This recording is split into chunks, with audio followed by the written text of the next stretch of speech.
Hello students. So now the question which we are going to discuss is mark the direction of EMF induced in the stator. तो आप यहाँ पे diagram में देख सकते हैं एक स्टेटर है और एक रोटर है. स्टेटर के ऊपर हमने कंडक्टर्स लगे हुए हैं. स्टेटर स्टेशनरी पार्ट जो है कुछ कंडक्टर्स हैं और ये रोटेटिंग पार्ट रोटर है आपका. इसमें भी कंडक्टर हमने वाउंड किए हुए हैं. तो आपने फ्लेमिंग्स इलेक्ट्रोमैग्नेटिक इंडक्शन प्रिंसिपल्स में स्टडी किया है कि जब भी कंडक्टर्स के थ्रू फ्लक्स चेंज होता है तो कंडक्टर्स में वोल्टेज प्रोड्यूस होती है. तो यहाँ पे हम देख सकते हैं, देखो ये भी एक यहाँ पे करंट फ्लो कर रहा है, करंट की डायरेक्शन मार्क्ड है. तो करंट कैरिंग कंडक्टर हमने डिस्कस किया कि एक्ट्स एज अ मैग्नेट. तो एक तरह से मैग्नेट की तरह एक्ट करेगा रोटर. इसमें हम देख लेते हैं अपने राइट हैंड थंब रूल से कर्ल कर लेते हैं फिंगर्स को कर्ल करंट की डायरेक्शन में. यहाँ से करंट देखिए बाहर को आ रहा है और इधर से अंदर को जा रहा है. तो यहाँ पे नॉर्थ, ये वाला पोर्शन नॉर्थ है और ये वाला साउथ है. तो अब ये नॉर्थ एंड साउथ है और इसकी अपनी मैग्नेटिक फील्ड लाइंस भी होंगी जो हम जानते हैं किस तरह से होती है. नॉर्थ टू साउथ होती हैं outside the magnet and inside is from south to north. इस तरह से मैग्नेटिक लाइंस फॉर्म करती हैं क्लोज्ड लूप में. तो आप देख सकते हैं रफली इस तरह से ये मैग्नेटिक फील्ड लाइंस, ऐसी काफ़ी सारी मैग्नेटिक फील्ड लाइंस होंगी. तो ये जो रोटर है वो एक तरह से मैग्नेट बन गया और इसके दो पोल्स बन गए नॉर्थ एंड साउथ, क्योंकि इसमें करंट फ्लो कर रहा था. अब ये करंट कैरिंग जो रोटर है ये रोटेट करवा रहे हैं. क्वेश्चन में दिया हुआ है कि आप इसको रोटेट करवा रहे हो इन दी क्लॉकवाइज डायरेक्शन. तो क्वेश्चन है mark the direction of induced EMF in the stator if rotor is rotating. In first case we are discussing clockwise direction. तो we are assuming that rotor is rotating in clockwise direction.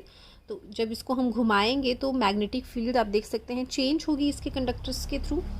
तो इसके conductors में भी आपके EMF induce होगा, उसकी direction हमें निकालनी है.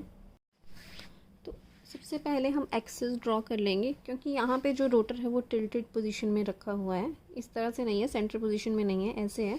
तो ये इसका एक्सिस ड्रॉ कर लिया और इसका भी सेंटर हमने इस तरह से ड्रॉ कर लिया. तो दोनों हाफ्स मैंने ड्रॉ कर लिए. तो क्वेश्चन में इसको क्लॉकवाइज रोटेशन में रोटेट करवाया है. तो क्लॉकवाइज रोटेशन में रोटेट करवाया है तो इधर भी क्या बनना चाहिए, साउथ बनना चाहिए और इधर नॉर्थ बनना चाहिए. तभी साउथ साउथ को अपोज करेगा और लेंज़ेस लॉ वैलिड आपका तभी होगा.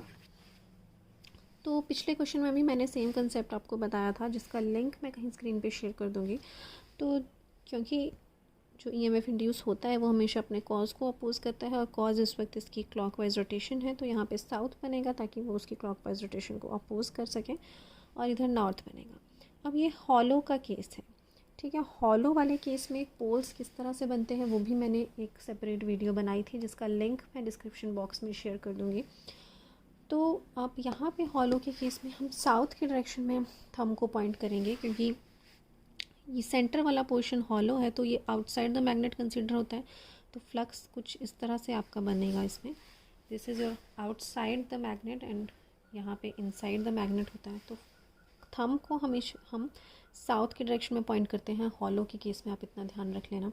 तो यहाँ पे अगर इस तरह से साउथ है तो यहाँ पे आपका कंडक्टर्स इनटू द प्लेन जा रहे हैं, तो इस साइड आपका क्रॉस बनेगा और यहाँ पे उस तरफ वाले कंडक्टर्स में डॉट फॉर्म होगा. तो मैं मार्क कर देती हूँ, इधर क्रॉस फॉर्म होगा और इधर डॉट फॉर्म होगा इस साइड वाले कंडक्टर्स में. तो अब आप इस तरह से इसका स्ट्रक्चर बनेगा. शॉर्टकट ये है कि नॉर्थ पोल को की तरफ क्लॉकवाइज रोटेशन वाले केस में जितने भी कंडक्टर्स होंगे वहाँ क्रॉस बनेगा. मीन्स अब यहाँ पे ये नॉर्थ पोल था, इसको हम रोटेट करवा रहे थे, तो इस नॉर्थ पोल की साइड जितने भी कंडक्टर्स होंगे, ठीक है, ये वाला हाफ इस वाले नॉर्थ पोल की साइड था और साउथ पोल के अंडर वो वाला हाफ था. तो नॉर्थ पोल के अंडर जो भी कंडक्टर्स फॉल करेंगे उनमें क्लॉकवाइज रोटेशन के केस में क्रॉस बनता है और दूसरी साइड में डॉट बनता है.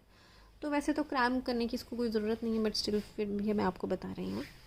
अब हम दूसरा केस देखते हैं इसमें फॉर एंटी क्लॉकवाइज रोटेशन।